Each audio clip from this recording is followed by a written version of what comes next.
여러분 안녕하십니까? 단데라TV 김재철입니다. 오늘 참 어떻게 보면 얄궂은 날이기도 하고 어떻게 보면 운명적인 날이기도 하고 또 하나의 역사의 한 페이지에 기록될 날인 것 같습니다. 전두환 대통령에 대한 첫 재판이 열렸죠.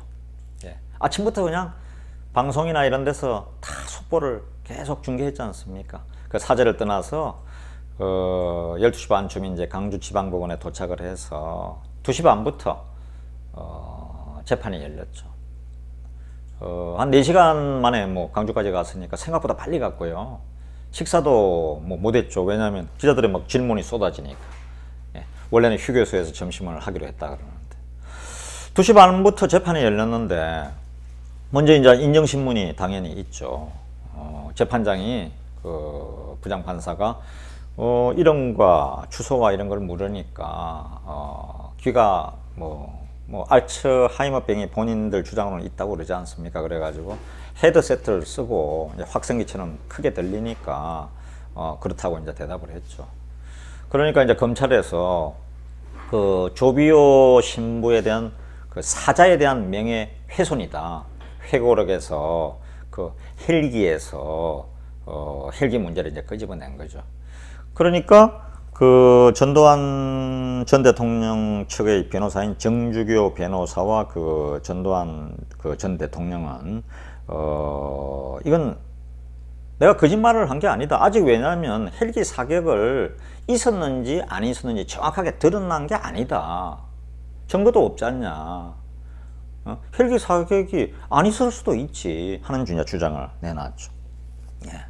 88살의 이제 고령이니까 아무래도 변호사가 많이 나서지 않겠습니까? 그리고 옆에는 그 가족 그 배려를 해준 거죠. 가족이어서 그 이순자 여사가 옆에 있었던 거죠.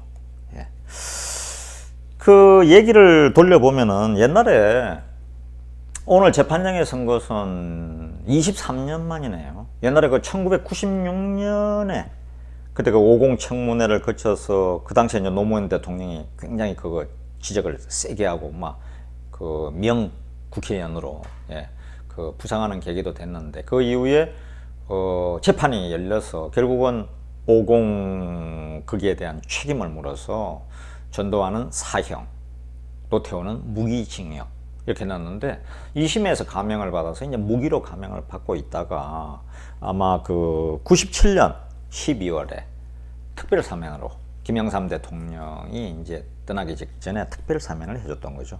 그래서 2년간 감옥에 있었던 거죠. 그러다가 23년 만에 오늘 재판정에 다시 섰습니다.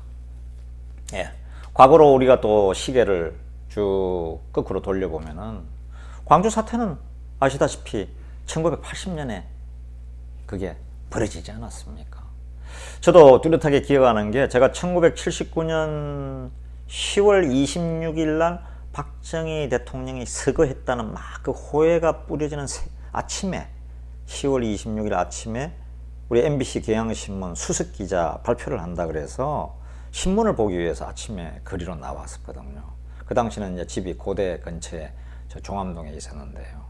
시끄럽더라고요. 막 호해 뿌린다 그러고 박정희 대통령이 죽었다고. 뭐 다들 깜짝 놀라고 다 정신없었죠. 그리고 12월 1일부터 입사를 했는데 출근을 했는데 시간이 조금 지나서 이제 우리는 그 사회부 기자 때는 경찰 기자, 사건 기자를 하는데 저녁에 이제 이틀에 한 번씩 사건 기자를 하는데 쭉 있다가 이제 이렇게 나오니까 그 막 그 취재를 하다가 이제 들어오는데 당시는 우리 MBC가 경향신문하고 같이 있었고요. 그리고 이화여고가 있는 그 정동 근처에 있었습니다. 정동 근처에. 광화문에서 멀지 않죠. 그런데 저기 서대문, 구파발에서 서대문 쪽으로 해서 이 광화문 쪽으로 탱크가 쭉 지나가더라고요. 밤 늦은 시간인데. 그때는 뭐 계엄 거의 하가 돼서 좌우지간 그 통금도 그때 있었습니다. 좌우지간 제 기억에. 그래가지고 그 이후에 12, 그날이 12.12였던 거죠. 막 총소리 들리고 그러지 않았습니까? 서울 시내에. 그러고서는 저는 이제 그 다음에는 좀 이제 잊어버리고 있었는데, 그 다음에 이제 80년에 서울에 봄이 와서 서울역 근처에 자주 취재를 갔는데, 대학가도 가고요. 이 민주화의 열기가 뜨겁게 일어나서 예전에 그 야당에 계시던 김영삼 총재, 김대중 총재를 비롯해서 또 학생, 시민들 막 민주화 열기가 박정희 정권이 이제 18년이 끝났으니까 예. 그 유신 정권에 또 문제도 많았지 않습니까? 그래가지고 서울에 봄이 와서 뭐 이러고 있는데 또 언론이 서서히 통제가 되면서 그때 아마 전두환 장군이 국군 보안사령관이고 또 그 수사를 담당하는 그 수사본부 본부장으로 막 텔레비에 나오고 이랬죠. 예. 그런 기억이 납니다. 또 기사를 먼저 검열하기 시작해서 저는 서울시청 같은 데 가서 그 검열관에게 기사를 보여주고 사인을 받아야만 낼 수 있는 뭐 어느 신문이나 방송이나 다 통제하고 있었어요. 그러고 있는데 광주의 일이 터진 거죠. 아마 전남대 학생들이 민주화 운동을 시작하고 막 전남대 학생들이 그러는데 그게 총을 쏴서 발포가 있어가지고 시민들이 거기서 격분해가지고 다 일어나니까 공수부대에다 막 특전사를 보내서 막 무력으로 진압하고 그 당시에 광주는 아무도 들어갈 수가 없었죠. 광주 근처에 있는 무안, 영암, 한평, 나주, 광산 뭐 광주를 둘러싼 위성도시는 장성이나 뭐 백양사부터 어느 하나 들어갈 수가 없는 상황이었죠. 그 전번에 저 택시 운전사 해가지고 송광호 씨가 주인이었죠. 저 주인공이었죠. 택시기사로 나와서. 그런 일들이 실제로 뭐 아주 살벌했죠. 아무도 못 들어가는. 제가 기억하기로는 아마 그 당시에 뭐 다 통제가 돼서 어느 언론사도 들어갈 수가 없는 그런 상황이고 미리 취재를 보낸 두세 명 정도 이런 상황만 들어가 있었고 우리 또 광주 MBC는 완전히 불타버렸고요. 어용방송이다 해가지고 막 KBS, MBC 막 그 난리가 났을 때였죠. 예, 참 이런 끔찍한 일들이 일어나서 이 금남로 일대는 막 그냥 총소리가 뭐 그냥 매일 그냥 예, 탱크의 총소리에 그리고 군홧발 소리에 그리고 수많은 사람이 쓰러져서 죽고 전남대 병원에는 그냥 사체가 계속 들어와서 예, 관을 붙잡고 우는 관을 붙들고 우는 어머니들이 그 아이들의 없어진 아이들을 찾기 위해서 얼마나 난리가 났었습니까? 예, 이런 비극 다시는 없어야 되는데 그래서 광주 이제 민주화 항쟁으로 다 잘 돼서 이제 요즘 그러고 있는데 또 최근에는 또 일부 국회의원들 중에서 또 일부 망언을 또 해가지고 예, 뭐 유공자 명단을 살펴보는 건 필요할 수도 있죠. 제대로 유공자를 선정을 했는지 잘못된 건 없는지 자신 있다면 이 정권에서 내놔야죠. 예. 자관 이런 논쟁들이 우리 국가를 위해서는 큰 도움이 되지 않는다 이런 생각이 듭니다. 어떻게 됐건 전직 대통령들이 참 다 불행합니다. 우리나라는 이승만 대통령은 또 4.19 혁명에 의해서 또 하와이로 결국은 망명했죠. 뭐 목숨은 부지했지만요. 그 다음에는 박정희 대통령 18년 뭐 독재자는 독재자였으니까요. 뭐 공이 80%를 하더라도 유신 이후에 잘못했으니까요. 그래가지고 또 총탄에 떠나죠. 유경수 여사도 떠났죠. 그 다음에 전두환, 노태우 또 사형의 무기에 받았다가 나중에 사면됐지만 지금도 또 전직 대통령 한 분은 최근에 뭐 일단은 지금 집에 구금돼 있지만은 또 한 분은 아직도 2년이 지났는데 박근혜 전 대통령은 나오지도 못하고요. 왜 이런 불행한 일들이 우리 역사에 계속 되풀이 돼야 되나? 이건 참 안타까운 일입니다. 과거로도 돌아가면요. 물론 공자님도 그런 말씀 하셨죠. 군주가 백성을 제대로 통치 못하면 백성이 군주를 버리라고 그랬지 않습니까? 공자께서도. 예. 과거에 그런 일이 많았죠.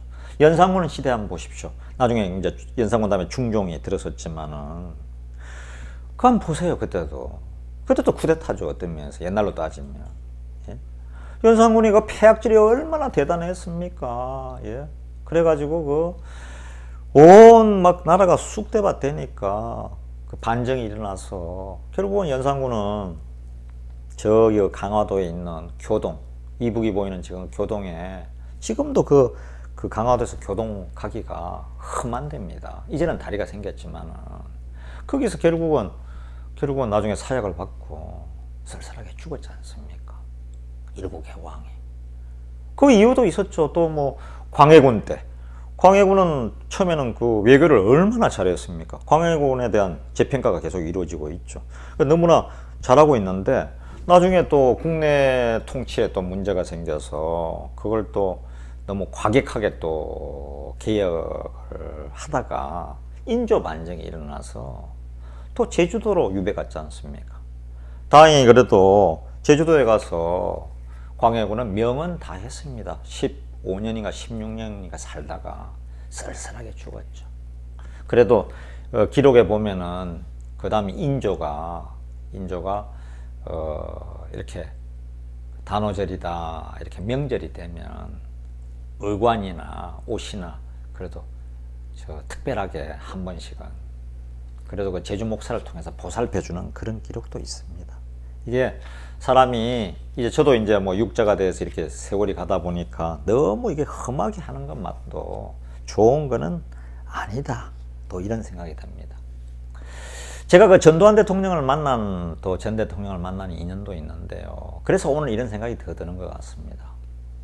두 번 딱 만났는데요. 한 번은 MBC 입사해서 그때 그 서울의 봄이 지나고 전두환 군부가 정권을 장악한 다음에 그 장충체육관에서 체육관 선거 있었지 않습니까? 다 지금은 그리 부르죠. 그 대의원들이 그냥 통일주체 국민회의라고 그랬던 것 같습니다. 그래서 이제 그거 취재하러도 갔었죠. 장충체육관 앞이 살벌하더라고요. 그래서 이제 지방에서 다 뽑혀왔는데 그 사람들은 뭐 배설이나 하는 것처럼 와가지고 거의 뭐 그래가지고 대통령이 돼버린 거죠. 그 이후에 뭐 5년 단임으로 이렇게 계속 가지 않습니까? 또 가기도 하고. 그 다음에는 또 한 번 얼굴을 뵌 게 그 1985년에 지구의 끝 남극에 서다 해서 그 남극은 아시지 않습니까? 그 너무나 대단한 그 자원을 가지고 있는 제7의 대륙이라고 하는데 거기에 우리 MBC가 기획을 해서 등산가들 한 7, 8명하고 우리 MBC 쪽에서 한 4명 제가 아마 SBS에 있었던 우리 하남신 국장하고 이렇게 어린 나이에 그때 제 나이 33살쯤 됐던 것 같습니다. 예, 입사해서 한 6년 됐는데 그래가지고 나이 어린 나이에 그래도 우리 MBC에서 다 그거를 돈을 내고 다 했으니까요. 그래서 지구가 남극에서 다 해서 저희가 그 탐험이 성공을 해서 세종기지를 만들 수 있는 자격을 남극 조약에 우리나라가 가입할 수 있었죠. 그 다음에 남극 대륙 세종기를 지을 때도 제가 또 갔었습니다. 경험자라 그래가지고. 근데 첫 번째 그 탐험에 성공했을 때 돌아왔을 때 제가 65kg였다가 한 51kg 됐는데 청와대에서 갑자기 다 오라 그러더라고요. 다음 날인가 귀국한 다음 날인가 수염도 깎지 않고 왔는데 그냥 오라 그래서 그러니까 국민훈장을 하나 다 우리에게 주고 그 식사를 주시더라고요. 그러면서 이제 이거저거 거기 뭘 먹고 살았냐 그래서 이제 파우다만 우리 먹었던 얘기 그 다음에 중국 기지에 갔던 얘기 그 다음에 다 그 통신이 두절돼서 다 국내하고 통신이 두절돼서 다 죽을 뻔했던 얘기 뭐 그런 얘기 그 다음에 그러면 그 뭐 대소변은 어떻게 했냐 어떤 면에서 그 합천에 그 시골분이 돼서 그런지 뭐 말은 그침이 없더라고요. 그래서 그건 저희가 그래도 뭐 알아서 해결을 했습니다. 이러고 말았죠. 예. 이런 뭐 어떻게 보면 이제 오랜 시간이 지났습니다만은 이런저런 생각이 듭니다. 오늘 그런 일이 있다가 보니까 어떻게 했든 역사에서 짚고 넘어갈 건 짚고 넘어가야죠. 그죠? 그래야 과거사가 또 해결이 될 거 아닙니까? 그리고 이렇게 빨리 뭐 적폐가 됐건 뭐가 됐건 수사할 건 빨리 하고 해서 결국은 국민 통합으로 가야 된다. 옛날에 예전에 통일 신라가 부패해서 망해가지고 다시 또 고려가 왕건이 나타나고 또 후백제 개론이 나타나고 경순왕이 나중에 또 그걸 왕건에게 나라를 또 주고 이런 과정에서도 얼마나 혼란했습니까? 굉장히 혼란했죠. 그때 왕건의 지도력, 크게 무리 없이 다 쌓아나면서 다시 신라가 통일을 한 이후에 다시 또 고려가 또 혼란한 후삼국을 통일했던 거죠. 지금 나라 안팎으로 참 어렵습니다. 백성들 먹고 살기도 어렵습니다. 우리 모두가 정말 국민들이 이런 슬픈 역사를 빨리 청산하고 정말 단디해서 가야 될 것 같습니다. 해외에 있는 우리 교포들도 너무 실망하지 마시고 대한민국을 위해서 응원해 달라 이런 말씀 드리고 싶습니다. 감사합니다.